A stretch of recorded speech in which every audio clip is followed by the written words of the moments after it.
कर्नाटक के प्रसिद्ध धार्मिक स्थल धर्मशाला में इन दिनों चौंकाने वाली जांच चल रही है और इन दिनों धर्मशाला किन्हीं और मामलों के लिए चर्चा में बना हुआ है, जहां कथित तौर पर पुरानी सामूहिक कब्रों की खुदाई की जा रही है।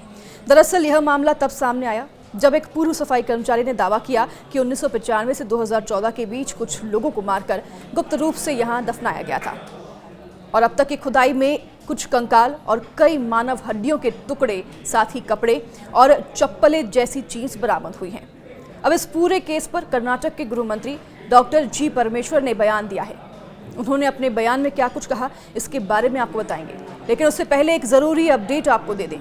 दरअसल सुप्रीम कोर्ट आज इस पूरे केस से जुड़े एक मामले पर सुनवाई करेगा। सुप्रीम कोर्ट कर्नाटक हाईकोर्ट के उस हालिया आदेश के खिलाफ दायर याचिका पर आज सुनवाई करेगा, जिसमें धर्मशाला सामूहिक कब्र मामले के रिपोर्टिंग पर लगे मीडिया प्रतिबंध को रद्द कर दिया गया था। आपको बता दूं कि हाईकोर्ट ने 1 अगस्त को बेंगलुरु दीवानी अदालत द्वारा जारी उस आदेश को रद्द कर दिया था, जिसमें धर्मशाला मामले के रिपोर्टिंग पर रोक लगा दी गई थी। तो मुख्य न्यायाधीश BR गवई की अध्यक्षता वाली पीठ के समक्ष एक वकील ने कहा था कि करीब 8000 यूट्यूब चैनल धर्मशाला मंदिर के खिलाफ अपमानजनक तथ्य प्रसारित कर रहे हैं। उन्होंने हाईकोर्ट के आदेश के खिलाफ अपील को तत्काल सूचीबद्ध करने का अनुरोध किया और मामला सुप्रीम कोर्ट पहुंच गया है, जहां आज मामले की मीडिया कवरेज पर सुनवाई होनी है। तो चलिए आगे बढ़ते हुए आपको बताते हैं कि कर्नाटक के गृह मंत्री डॉक्टर जी परमेश्वर ने पूरे मामले पर जानकारी देते हुए क्या कहा है। आखिरकार मंत्री ने इस बात की पुष्टि कर दी है कि SIT ने धर्मशाला में कथित सामूहिक कब्रों से कंकालों के अवशेष बरामद किए हैं। तो वहीं डॉक्टर परमेश्वर ने मीडिया से बात करते हुए कहा कि ये अवशेष एक अज्ञात व्यक्ति द्वारा किए गए खुलासे के आधार पर बरामद किए गए हैं।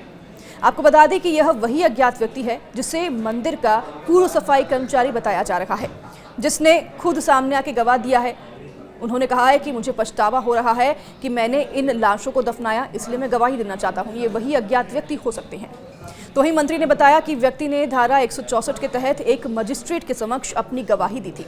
उन्होंने कहा कि धर्मशाला में कथित सामूहिक कब्रों की जांच मानव अवशेषों की पहली आधारिक पुष्टि के साथ महत्वपूर्ण चरण में पहुंच गई है। तो वहीं कंकाल और प्राप्त अवशेषों को विश्लेषण के लिए फॉरेंसिक विज्ञान प्रयोगशाला यानी कि FSL को भेज दिया गया है। तो गृह मंत्री ने आगे कहा कि 6ठे चिन्हित स्थान पर एक नर कंकाल बरामद किया गया है और 13वें स्थान पर कुछ भी फिलहाल नहीं मिला है। हालांकि एक अन्य नए चिन्हित स्थान से अतिरिक्त हड्डियां बरामद की गई हैं। तो वहीं डॉक्टर परमेश्वर ने जोर देकर कहा कि आगे की जांच का कोई भी निर्णय पूरी तरह से SIT पर निर्भर करेगा। तो उन्होंने कहा कि जांच वैज्ञानिक और निष्पक्ष होनी चाहिए। उन्होंने ये भी कहा कि वह निर्देश जारी नहीं कर रही हैं। हालांकि जो पूरा मामला है वो SIT के पास है, इसलिए जो पूरी जांच है वो SIT के ऊपर निर्भर करती है। तो वहीं जांच सहित SIT की विश्वसनीयता और फॉरेंसिक जानकारी के आधार पर आगे बढ़ेगी, ये भी उन्होंने कहा है। उन्होंने धर्मशाला में बढ़ते तनाव और दिन में 2 समूहों के बीच हिंसक झड़प की खबरों की पुष्टि की। तो वहीं उन्होंने कहा कि उन्हें इस मामले में रिपोर्ट करने वाले मीडिया कर्मियों से टकराव और उन पर हमलों की जानकारी उन्हें मिली है। इस पर डॉक्टर परमेश्वर ने कहा कि उन्होंने अधिकारियों को हिंसा के कारणों की जांच करने और जिम्मेदार लोगों की पहचान करने का निर्देश दिया है। तो वहीं विवाद में शामिल दोनों पक्षों ने शिकायत दर्ज कराई है और कानूनी कार्रवाई की जा रही है। मामले की जांच की गति और इस्तेमाल किए गए उपकरणों पर चिंताओं का जवाब देते हुए उन्होंने कहा कि कुछ लोगों ने ग्राउंड पेनिट्रेटिंग रडार तकनीक का इस्तेमाल करने का सुझाव दिया था। हालांकि उन्होंने जोर देकर कहा कि सिर्फ जनता के सुझाव ही फॉरेंसिक जांच की दिशा तय नहीं कर सकते। उन्होंने ये भी कहा कि पुलिस और SIT सक्षम है। तो वहीं उन्होंने ये कहा कि हमारा विश्वास है और आवश्यकता अनुसार आगे बढ़ने की पूरी स्वायत्ता है और ये जो पूरा मामला है पुलिस और SIT के पास है और उनका पूरा अधिकार है कि जांच को किस दिशा में लेकर जाया जाए। तो यहाँ आपको बता दें कि इस पूरे मामले का खुलासा 11 जुलाई को एक अज्ञात व्यक्ति द्वारा दिए गए चौंकाने वाले बयान से हुआ था। व्यक्ति ने दावा किया था कि उसे कथित तौर पर दुष्कर्म और हत्या की शिकार महिलाओं और लड़कियों के शवों को दफनाने के लिए मजबूर किया गया था। तो वहीं शवों को दफनाने वाले व्यक्ति ने कहा कि पीड़िताएं निर्वस्त्र पाई गईं और उनके शरीर पर जख्म थे, जो कि यौन उत्पीड़न का संकेत देते हैं। इस बयान के बाद अदालत की निगरानी में SIT जांच की व्यापक मांग उठी है।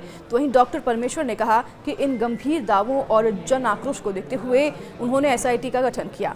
मानव अवशेषों की बरामदगी के साथ वह इस मामले को अत्यंत गंभीरता से ले रही हैं। उन्होंने दोहराया कि जांच साक्ष्य आधारित और निष्पक्ष ही होगी।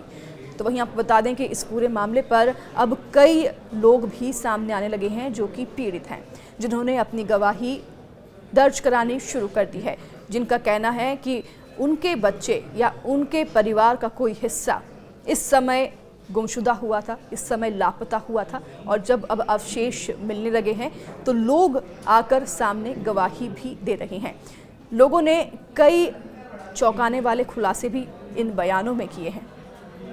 अब देखने वाली बात होगी कि जांच किस दिशा में जाती है और किस तरह से जस्टिस किया जाता है।